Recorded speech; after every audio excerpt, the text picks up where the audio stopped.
British Council IELTS Listening 18.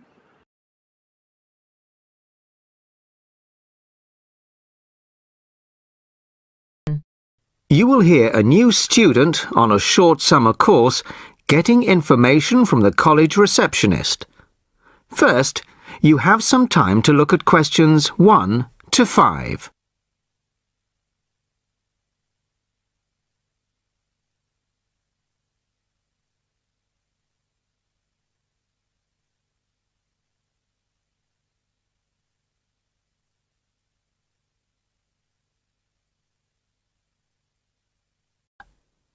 Now the test will begin. You should answer the questions as you listen, as you will not hear the recording a second time. Listen carefully to the first part of the conversation and answer questions 1 to 5. Sorry to keep you waiting. Okay, here's the information you need. On the first page, there's some info about the college, the facilities, the courses on offer, etc. Then, on these blue pages here, there's an outline of the social activities. You see there, okay? Yes. Now, this part of the booklet here, the yellow pages, that's the main program starting at 9 a.m. tomorrow. 9 a.m., okay. So all the new students will be gathering in Herville Hall at 9 o'clock. Sorry, where? Herville Hall. I'll spell it for you. It's Hervill, and then Hall for hall, of course. It's the big white building by the entrance. Okay, I've seen it. Right. Anyway, you'll be in there for an hour. First, the Director of Studies will explain the various courses we offer and the requirements for them. Then for the second half hour, the social organiser will tell you more about the social programme and Saturday excursions. Is that all clear? Yes, I think so. Then where do I go after that? Yes, okay. After the talks in the hall, there's a break. And then at 11:15, go to classroom 4 to have a placement test. 11:45. This placement test is to find my level in English? Exactly. Then, after the test, all the new students are invited to a special welcome lunch. In the cafeteria? No, not for the welcome lunch. It's in a restaurant near the school, an Indian restaurant. Oh, okay. I don't think I've ever tried Indian food. Do you like spicy food? Yes, I do. Then you'll love Indian. Before you hear the rest of the conversation, you have some time to look at questions 6 to 10.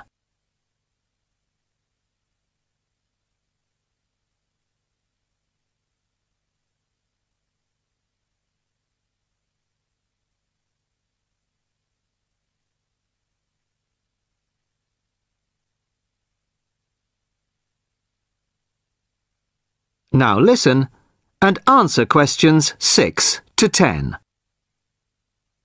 So, where's the Indian restaurant? Don't worry, it's really easy to find. Have you got that map I gave you? This one? Yes, that's it. See here, the main entrance to the school? Yes? Well, don't go out of there. There's a smaller entrance here, round the back. Oh, yes, I see. Okay, so you go out of there, past the phone box, and then turn right into this road here, the one that goes along the side of the park. You'll see a supermarket on the left, and then it's just after that on the right. It's quite a big place. You can't miss it. Okay. And one more thing. Is there a post office near here? Post office? Oh, yes, of course. Just the other side of the park. Go through the middle of the park, and it's there by the park entrance. Thanks a lot. You're welcome. Oh, there's a good cafe near here too. Very popular with the students. Just there. You go out of the main entrance into Varley Road, then turn left at the bank, and it's at the end of the street. They do amazing coffee. That's great. Thanks very much. No problem. Enjoy your course. Thanks again. Bye.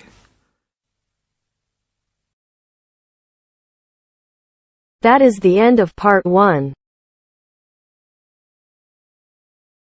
You now have half a minute to check your answers.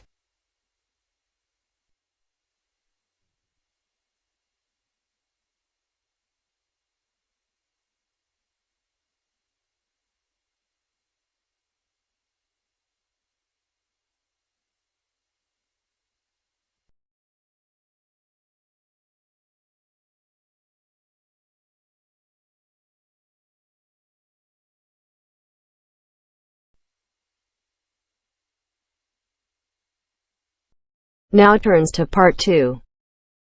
Part 2. You will hear a podcast on Canberra's theme park. Now you have some time to look at questions 11 to 16.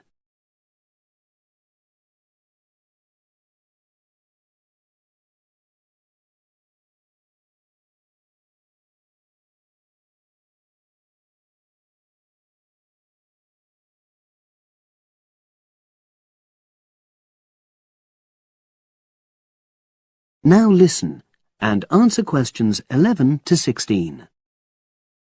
Welcome to Canberra's Park podcast. In the next few minutes, I'll tell you a little about the park and the amazing things we have to offer. We like to think that Canberra's offers more than other theme parks. Like them, we have a variety of exciting rides for people of all ages, but Canberra's also places strong emphasis on the educational experience for its visitors. Not boring facts, but lots of interactive exhibits.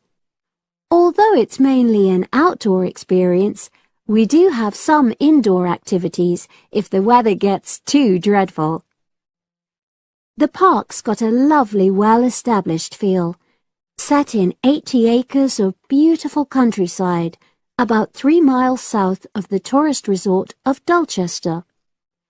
The park was set up in 1997 by the Canberra family, but then taken over by new owners in 2004, who have maintained the original vision of the Canberras. It has lots of old trees, hundreds of flower beds, and a gorgeous lake. Canberra's has over 45 different rides, exhibits, and arcades. All but one of these is free once you've paid your entrance fee.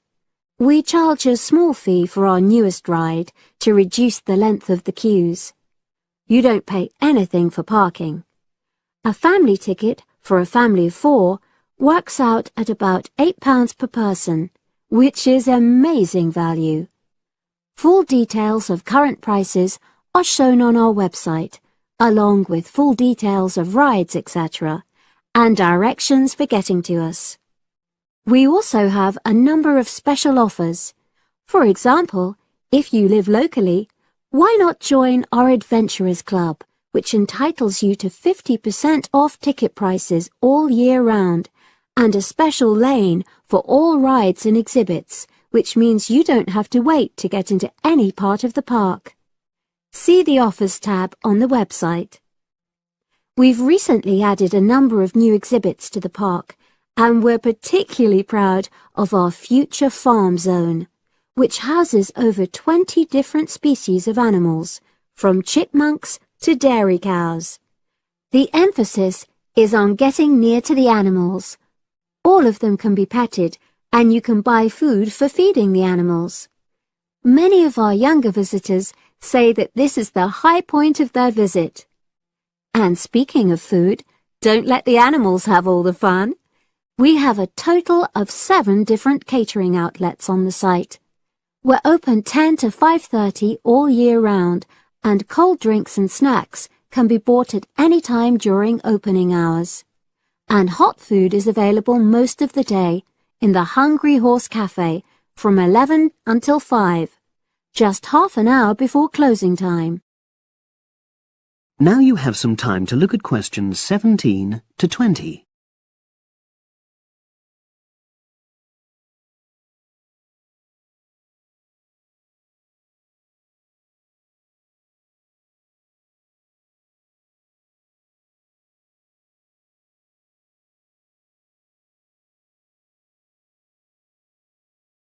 Now listen and answer questions 17 to 20. Now we want all our visitors to have an exciting time when they come to the park, but our first priority must be safety. Parents and guardians know their children's behavior and capabilities, but here at the park, we have set certain conditions for each of the rides to ensure that all visitors get the maximum enjoyment out of the experience and feel secure at all times. There are 4 major rides at the park.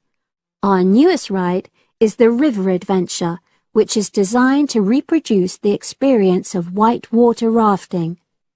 No amount of protective clothing would make any difference, so only go on this ride if you're prepared to get wet. Children under 8 can go on this ride, but all under 16s must have an adult with them. Not all of our rides are designed for thrills and spills.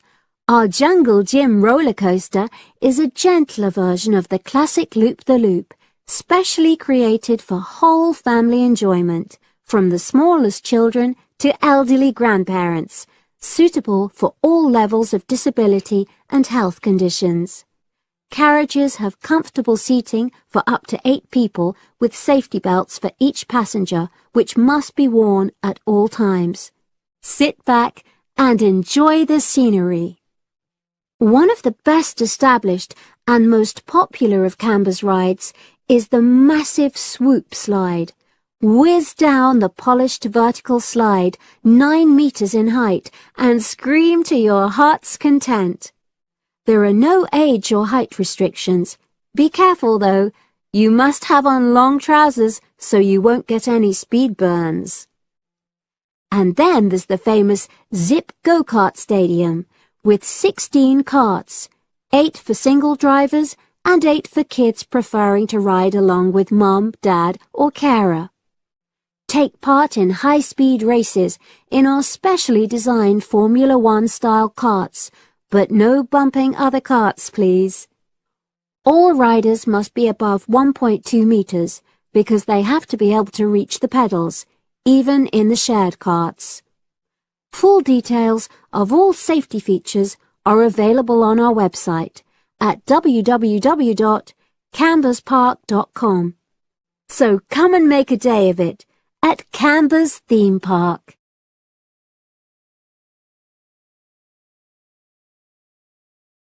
That is the end of part 2.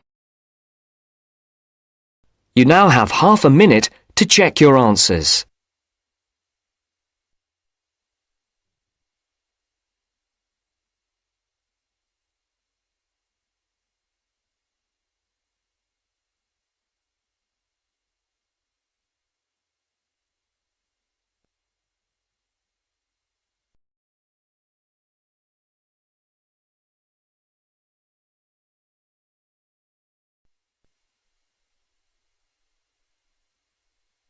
Now turns to part 3. Part 3. You are going to hear a lecture about the Miners Hotel. First, you have some time to look at questions 21 to 24.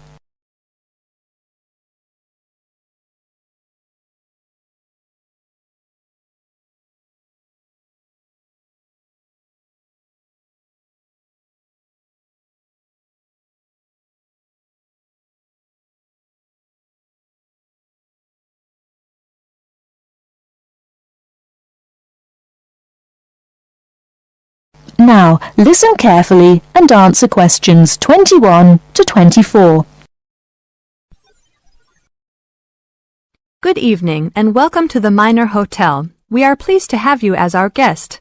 I will give you a brief information session to tell you everything you need to know to make this a pleasant stay. The Miner Hotel was built in the 1850s, during the Gold Rush period, also nicknaming our state the Golden State. People from all over the country and even from other countries came to seek their fortune here in these hills, creating cities overnight. In this city, many Gold Rush hotels soon opened up. This particular hotel was built in 1851, but was destroyed during an earthquake. It was rebuilt in 1995 to recreate the feel of the Gold Rush, complete with articles and actual photographs from during the 1850s. Our hotel is divided into two buildings, one called the Gold Tower and the other is named the Fortune Tower. You will be staying in the Fortune Tower on the 25th floor, complete with great views of the city. Your room is the best room in the hotel, complete with private living room and hot tub. Here is your room card. On the card it will say FT, meaning Fortune Tower. On the bottom of the card it will say 2515.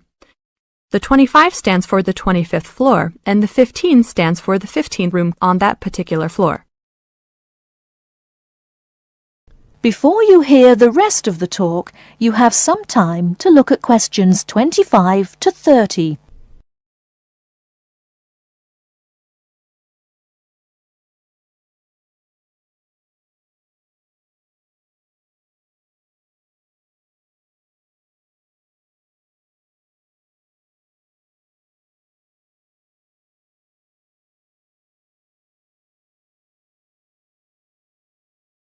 Now listen and answer questions 25 to 30.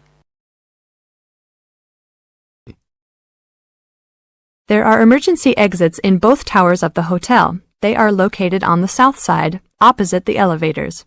Please use these in case of a fire or other emergency. We have some special events happening this week. Our Miners Diner is offering a special Miners Buffet dinner this Friday and Saturday for only $20 per person. This special includes all food, not including drinks and alcohol, and shows for the night. The buffet will be available from 5 to midnight. Because of the historical significance of our hotel, there are some special rules. The first rule is that there is no smoking allowed anywhere in the building, not even in your own room. This is not only to ensure the safety and health of our guests, but also the furniture and pictures can be easily damaged by smoke and other harsh treatment. Please remember that there are items of furniture over 100 years old here, so respect the rules by not smoking.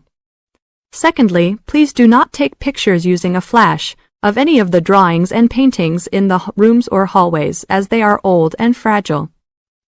We are doing our best to preserve a national treasure, so please help us in doing so. Lastly, you will only have one set of towels and bed sheets per 3 days.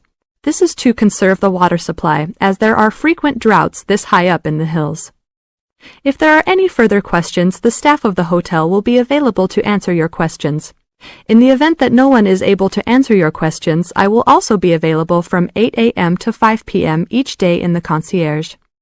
I hope you enjoy your stay here with us. Thank you very much. That is the end of part 3.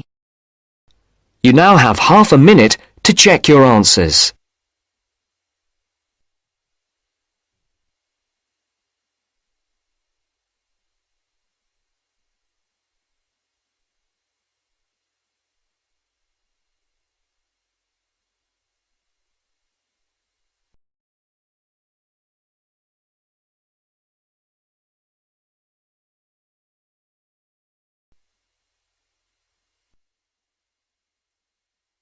Now turns to part 4.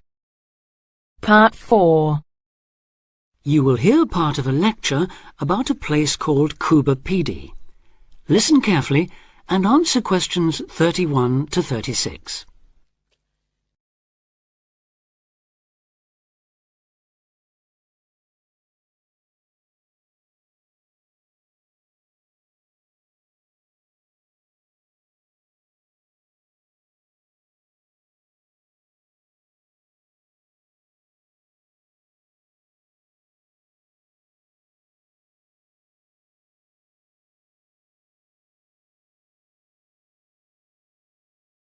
Listen carefully and answer questions 31 to 36. Good afternoon. Today, we're continuing this series of talks on the development of the Australian outback with a look at Cuba PD, the desert town of opal mines and underground living, which lies 860 kilometres north of Adelaide and 690 south of Alice Springs. The inaccessibility, harsh climate and almost total lack of water made it a highly unlikely place for human habitation. But that all started to change in 1915 with the discovery there of opals, the precious stones which seem to change colour according to their surroundings. Settlements were established following the First World War, when soldiers returning from the trenches of France brought with them the techniques of living below ground in dugouts. The Depression of the 1920s and 30s led to many prospectors leaving, but the town boomed again in the late 1940s, when shallow new opal fields were discovered, and immigrants from Europe arrived in large numbers after the Second World War.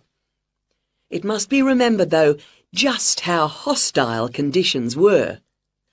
Daytime summer temperatures reached well over 50 degrees centigrade, winter nights were bitterly cold, and dense dust storms regularly blanketed the town.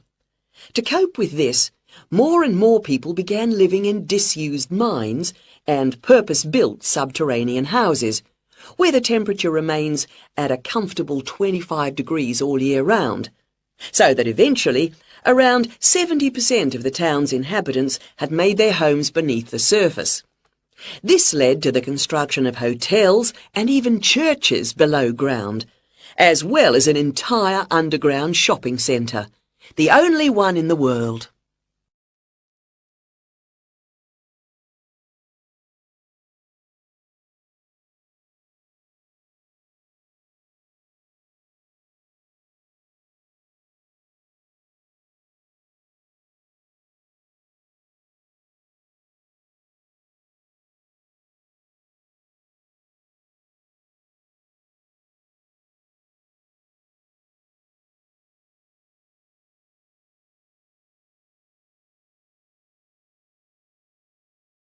Now answer questions 37 to 40. Perhaps not surprisingly, this has now led to the emergence of a secondary industry, tourism. Increasing numbers of visitors come to see the tunnels and the caves with their ventilation shafts, the weird machines lying about in the town, and, just beyond it in the scorched red desert, the conical hills thrown up by the world's biggest opal mines. It's a logical stopping place for travellers too. The nearest town to Coober Pedy is Woomera, in the prohibited area once used for launching space rockets. But even that is an enormous distance away. Within the town itself, there are plenty of hotel rooms and a number of ethnic restaurants. Remember that Coober Pedy is one of the most multicultural places in Australia, with an estimated 45 nationalities represented, and its very own Opal Museum. A short distance from town, there's a section of the enormous barrier that runs thousands of kilometres across the country, the Dingo Fence, which is meant to keep these predatory wild dogs out of the sheep farming areas. Another attraction just outside town are the sets of various films made there, including Mad Max 3, as well as The Red Planet and Until the End of the World, names that reflect the harshness of the terrain and temperatures there.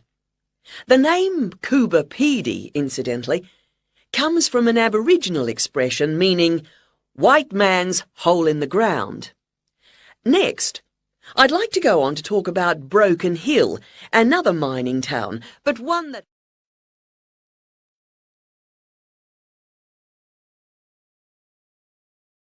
That is the end of part 4.